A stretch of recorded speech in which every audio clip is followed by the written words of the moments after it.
Island's Claudia Jordan asking you to support a fellow Rhode Islander and check out Remi TV. That's right, Remi TV. Hey y'all, it's your girl Maya, and you were tuned into Remi TV. Hey you guys, your girl Tahira, and I had an amazing time. Shout out to Remi TV. What's up? It's your boy Slim 112. Hey, this is Remi TV. What's up, y'all? This your boy Wyclef Jean. Y'all watching Remi TV. Hey, what's going on? This your boy RL from NEXT. For the best interviews, local and international, check out my girl Remy right now, right here, Remi TV. Brother, baby. Peace. What's up, y'all? This your boy Deron from 112 checking in. You already know what it is. You watching Remi TV. Yo, check this out. Where This your boy positivity Happy lives. representing Infamous Small Deep. And right now you watching Remi TV.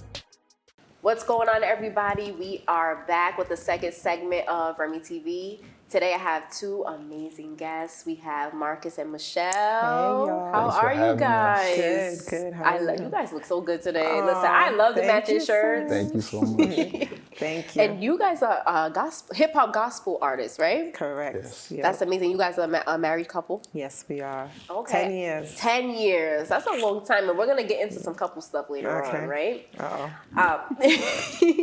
How did you guys come up with the name Marked and Married? It was really the Holy Spirit, actually. We were sitting down and, you know, everybody calls us Eminem. My brother-in-law actually started doing that because I'm Michelle, he's Marcus. So it was like Eminem, and we were sitting down one day and was like kind of brainstorming about how we were going to go about, you know, with the ministry and the movement. Mm-hmm. And Marked and Married, because we've been through so much. And we're married, so, you know, that the name just kind of came to us. That's clever. I'm not going to lie. That's Amen. clever into Marked and Married because, like you said, wow, I love that. Thank you. And you both had separate music careers, right, before you guys collaborated together. Was you guys always into gospel? Okay. No, I started off secular. You know, I did a lot of different things. I think in Rhode Island, you know, you work with a lot of different artists. And there's a lot of dope artists from Rhode Island, but I think a lot of times there's not so much unity. Mm-hmm. So, you know, as God would have it, I never really, you know, excelled in secular hip hop. And I ended up giving my life to the Lord back in like 1998. Wow. And I met up with a couple of other gospel artists at the time. I don't know if you're familiar with Dante Martin. Yep. He ended up putting together like a compilation album. So we did that. And then life, you know, situations happened. I kind of fell away from the faith, you know, some trying times in my life. Mm-hmm. But as far as, you know, the thing that really, you know, the gift that God has given me, given us, I really feel that, you know, there's a purpose to it and a message to our music. Yeah.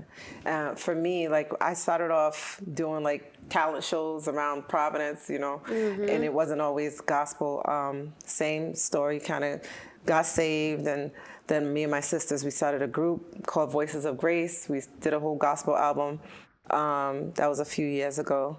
And yeah, so we're here now. Yeah. How did you guys decide, well, let's do music together? That was the intention from the beginning. When we both met each other, we had, you know, different careers as far as like I had gotten back into gospel music. Yep. And, you know, our brother-in-law, Jude Sherry, who makes music as well, he has a media group called Highly Favored Media.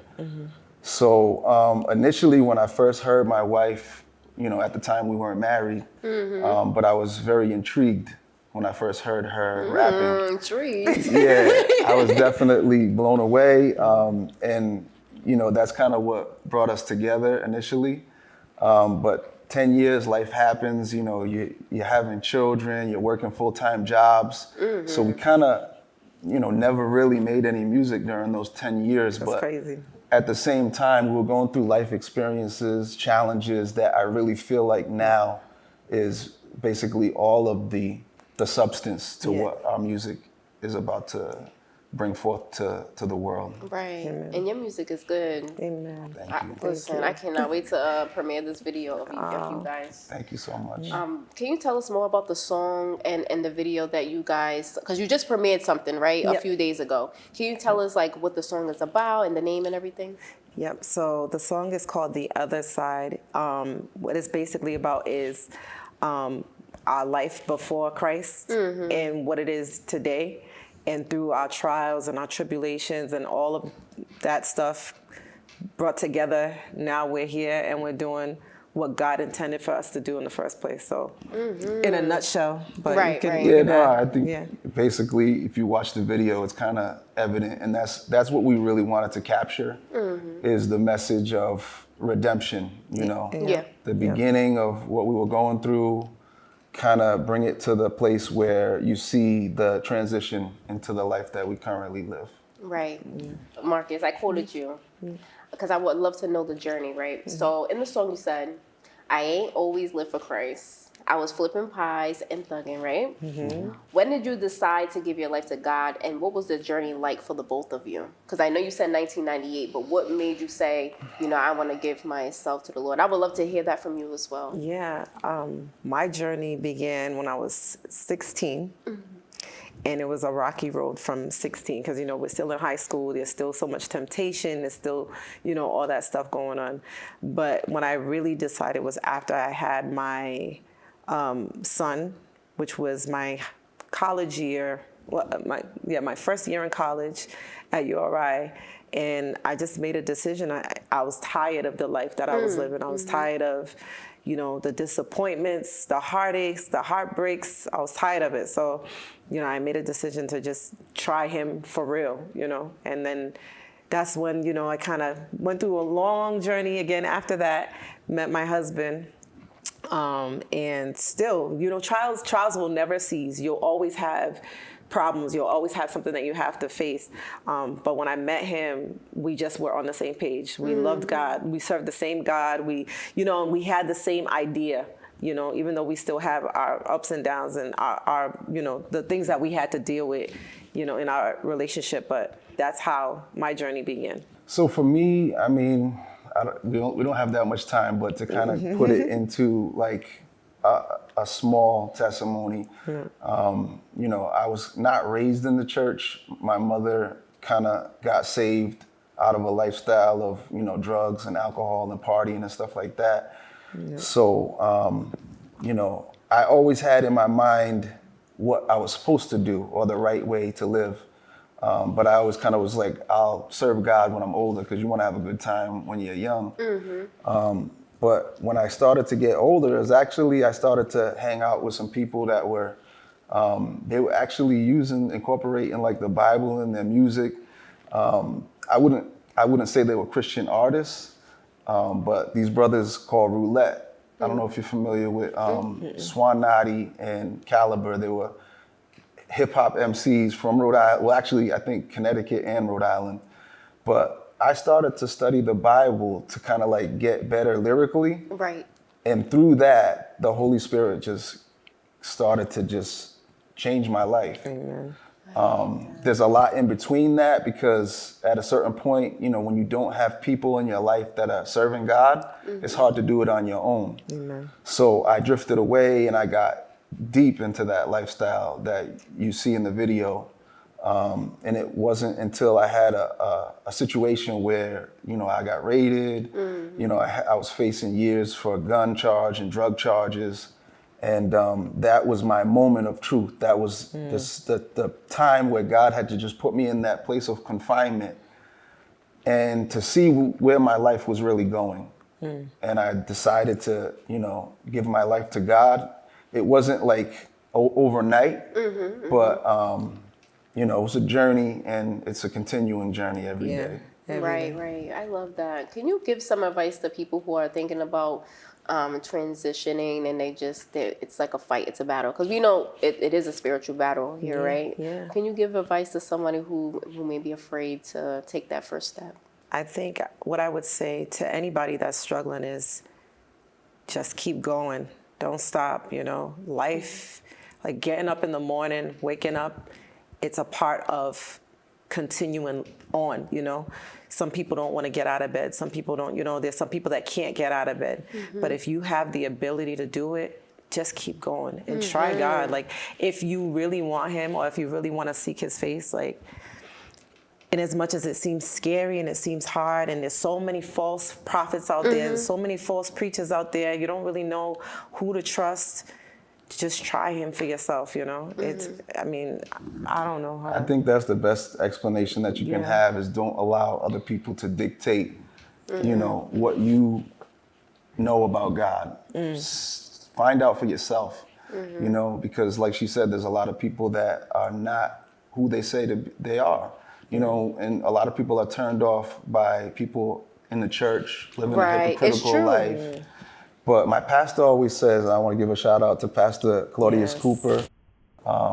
He always says that if you basically had an issue where you had to go to the doctor and you went and the doctor was a bad doctor, you're just going to stop going to doctors. Right. You're going to find a doctor who's going to treat you right. And I feel like that's the same thing with the house of God and the people of God. Just because you had maybe a bad experience with somebody who was a pastor or somebody in the church, don't throw the baby out with the bathwater. I love that advice. Thank you. And I think too, it starts with one prayer a day, right? Yeah. Some people don't pray at all, and I know that they want to transition, but they don't know how. I say start with one prayer, even if you don't know what to say. Just say thank you. Yes. Just keep saying thank you until you get the words flowing, right? That's actually how I started too. Yes. Thank you is important. Because God hears that. He knows it. And He knows the heart. That's the most important thing. Absolutely, you know? And so when can we expect an album from you guys? And do you know the next single that you want to put out already? Yes, we do. So we're looking to drop our EP in July, the first or second weekend in July, but details to follow, yeah. But yeah, we're working on a few songs right now. Oh, so it's a secret. Well, that's what you're saying. Can I get an exclusive? Remy TV. And you know you're gonna be there, Remy. Let's put it like this: the song that you heard, the other side, the song that we're working on right now, is completely different. Like you wouldn't expect it, but I love that. Really, I'm looking forward to it. I love that. Yeah. So you guys are in love. Yes. And I love that. And I love love. So can you tell us, well, I'm going to start with you, Michelle. Okay. Tell us the first time that you was like, this man is the man for me. Initially, so I was, coming out of a very bad situation. And so my heart was not on a relationship. So when I saw Marcus, my first thing wasn't, oh, that's going to be my husband. I just was like, oh, what's up, brother? So he was not somebody who I had on my heart or on my mind. So, he started looking at me and, I was like, what's wrong with this guy? Like, why is he staring at me? But then, so I was a little uncomfortable. And I remember I was in a certain situation where a lot of people, like my sister Musu, she was like, oh, that's going to be your husband. I was like, I rebuke that. That is not my husband. It's that bad. Yeah. But, and a few people saw it and I just didn't see it. But one time we had a phone conversation, and anytime we talk on the phone, it was never inappropriate. You know how some conversations where you have them situationships. So it never, ever was inappropriate. He never crossed the line with me. He was always telling me, giving me scriptures. I'll tell him about my day. Well, the Lord said. I'm like, oh, okay. It was different. It wasn't anything that I was used to. So I don't know. I was drawn to him. I was drawn to the spirit that he was operating with, and yeah, it was meant to be. Yeah, it was so meant to be. So you was checking Michelle out from the beginning. You wanted her. I feel like there was something about her that drew me to her, and especially like I said when I heard that she rhymed. I mean, we were in the same church, so she would lead praise and worship, and I don't know, there was something about her because the three of the sisters all sung, and actually my other brother-in-law, he ended up marrying Harriet, who's the oldest. Wow. And we weren't even in relationships with the sisters at that point, but he was like, I think Harriet's the best singer out of them. And I was like, I think Michelle is. So it was kind of like... And Jude was like, I think Musu is. So there was the battle of... But like you said, I believe it was destined for us to be together. The purpose that God has put us together for, to fulfill that, we feel like we both, we bring something different to the table, but at the same time, that's needed. Right. You know. He says I'm his pepper to his rice. You are, girl. That's right. That's right. Pepper sauce. I want to know when you propose. Like, I want to know. Well, let's go back a little bit. I want to know when you sat down and said, you know what? I'm going to do this. I'm going to get on my one knee and propose to her. What was that day like? Actually, it wasn't a traditional proposal. But, like, I felt like God had told me already. And I told... Did I tell you? No, he was walking around telling everybody, that's my wife. And I'm like, what? I was speaking that thing. Yeah, he was prophetically. He was. I love that. You know, I love a look at love story. So now. he didn't propose. He didn't get on one knee. He just told everybody I was his wife. And then that was it. It was just like, yeah, I am. To be honest with you, the way that it happened, it was not natural. It was definitely of the spirit. Nothing wrong with that. Yeah. And when we came to that point, like, we were actually, like, our church does a tarry night, which is like an all-night prayer.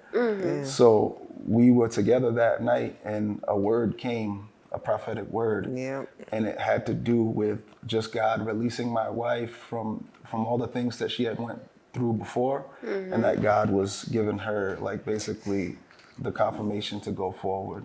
I love that so much. Thanks for sharing your story. Oh, you're welcome. Can you tell us about your nonprofit? So it's in the infant stages. We did initially start the nonprofit during the pandemic. And because of that, we had plans to launch, and just, we know that COVID kind of just put a damper on everything. So we kind of regrouped. I feel like learning how to create the nonprofit gave us that insight of, you know, what we need to do. We ended up getting some people, you know, on our side that know how to write grants and stuff like that. But the nonprofit is called the Community Healing Project. And what we want to do, or what we believe that God has called us to do, is basically to minister to those that are in the destitute situations, you know, the hurting, the suffering, the drug addict, the alcoholic, the prostitute, you know, the homeless person, the outcasts of society. And we really want to have, like, a place that those people, you know, anyone who's going through situations like that they can go to and have, you know, encouragement, maybe have, like, life courses to train them up and put them back into society. Because a lot of the times, I mean, you drive up to the intersections and you see somebody on the highway and they're holding a sign, and you think that person, when they were like 7 or 8 years old, said, when I grow up, I want to be holding a sign on the side of the highway. No, something happened in their life that caused them to be derailed from their purpose. So I believe that, you know, what the ministry is going to do is to restore people to the original intent that God has for their life. I love that. Yeah, so do you have an email that we could donate to? Do we have an email for? We can give you the Marked and Married. Okay, of course. As of right now. Okay, yeah. So you could let us know, so we would love to donate to that. Oh, thank you. Much appreciated. Yeah. So the launch also of this is going to be together with the EP. So we have some stuff. In the works. I'm looking forward to that. So I'm going to play a game with you guys. You guys been together for 10 years. And this game is going to show how well you guys know each other. So I have a paper here and a pen, and don't try to cheat. Okay. And I'm going to ask you guys a question, and we're going to flip those papers around and see if you got the same answer, right? Let's see how well you know me. Okay. So, favorite food? Oh, for him? Yeah.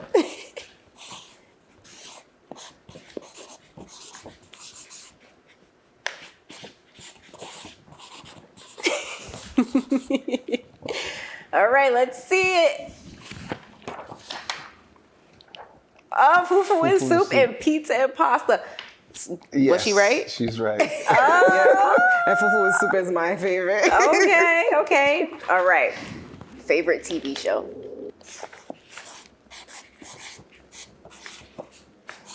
Oh, him. Oh, sorry. I put mine. You ready? This is not his. I don't be watching TV a lot. Yeah, I know what she likes to watch. All right, let me see if you got mine. All right, okay. Let's see. Loving Hip Hop and Love is Blind. Who was right and who was wrong? So I used to watch that. That used to be my favorite, but not anymore. He doesn't watch TV. Really. Favorite gospel artist? Rap or? It could be anyone. All right. Oh, I know his. And remember, guys, they gave themselves to the Lord, so they can't lie. They can't lie on here. No, ma'am. You ready? Oh, you ready? You're doing mine. Yeah, I'm gonna go with this. Okay, let's see. Todd, how you say it? Todd Gabbard. and Hulvey? Hulvey. Hovey, yeah, I would say that Hovey. If you ever get a chance to listen to his music, yep, he's really good. See. Like, okay, I don't listen to, like, to be honest with you, there's not a lot of All right, she's not done, dude. Come gospel hip hop that I listen to, but Hovey's really good. So, well, I thought I gave each of y'all 4 papers, but I didn't. No, so, I got one. Oh, you got one? Yeah. No. Okay. Favorite color? Oh, he knows my favorite color. I know. I don't know if I know your favorite color. What is your favorite color? You just said it the other day, too. I'm just going to go with this.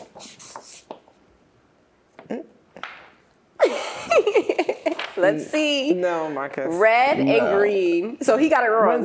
What's yours? Green. Yeah, he got it wrong. She likes all colors. I know. I'm earth tones. Okay, Earth tones. I told you so that could be a few different colors. Okay, good job, guys. You guys know each other very well. Pretty good, right? 10 years. 10 years. Do you guys have a favorite Bible verse that gets you through trials and tribulations? Yes. The one that we used to have on the wall. Jeremiah 29:11. Yeah. In sync. We used to have it on the wall. Yeah. I love that so much. I know the plans that I have for you, saith the Lord, plans to prosper you and not to harm you, to give you a hope and a future. Amen. I love that. Listen, so you got it on the wall? Where'd you? Yeah, it was in our old house. It was like a prayer room that we had, and we had it just like the first thing on the wall. Like I love that. I'm gonna have to take She that put one it from on you. the wall. Yeah. So, because I already asked you guys this. You guys been married for 10 years. What's the key to happiness in your marriage? Prayer. That's like, the big one. That's and the then transparency. Yes. Yes. Being able to just be open about everything, even when you feel like it might be something that's not like pleasant. Just dealing with those emotions and situations rather than kind of like keeping them bottled up inside, because the person will never know if you're really being honest or, Right. So being open in a relationship is huge. It's key to a successful marriage. And you guys are very transparent. You're a transparent couple. Yeah. Could you tell us just some of the, trials and tribulations that you guys went through that God helped you get through that? Yeah. You want me to go with? Go ahead. All right. So, yeah. Some of those things was like, I had left a really bad relationship and then, met my husband in the church. So not expecting to go through more trials because you think you go to church and you think your problems are going to go away. No, it's a lie. So he had gone to the dentist for a tooth extraction or something like that, and not really realizing the magnitude of how severe his addiction was. They offered him some opioids, they offered him like Percocets and stuff like that. And it just got worse. It spiraled down, and he ended up getting addicted to them. And that journey for me was just not something that I expected to go through, being in the church and all that stuff. But as God would have it, he delivered him. Like, he could talk about his own trials and stuff. But for me, like, I'm not the person that was going through it, but I was going through it. You know what I mean? Because a different way. In a different way, yeah. Because I was, the wife and taking care of the kids and doing all that stuff. So. Yeah, and kind of just to like touch on that, I feel like, she wasn't expecting to go through something like that. She met somebody who was serving the Lord, and that's the thing that everybody got to understand, that even though if you're in church, we go through stuff. Yeah. And we're not we're not people that are like like we try to act like we're Super perfect and we got it spiritual, all right? together. Right. And I wasn't looking for this thing to happen. As you know, I spoke about my testimony when I was living that lifestyle in the streets. Pills were something that like had me. And when I went through that, basically that tooth situation, I wasn't expecting that to happen. But the gravity of it is that the addiction was so strong that, you know, it just grabbed back a hold of me.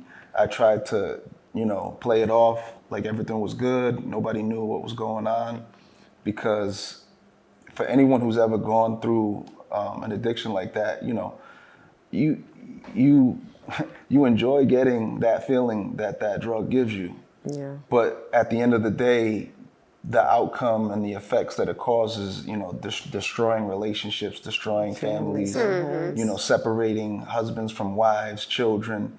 Those are the things that if we didn't have God in our life, all of that could have happened. We could have lost it all. Yeah. So I thank God, and again, just our pastors, Pastor Cooper, Mother Cooper, who from Held Christ us Center down. of Praise in Providence, the church that we go to.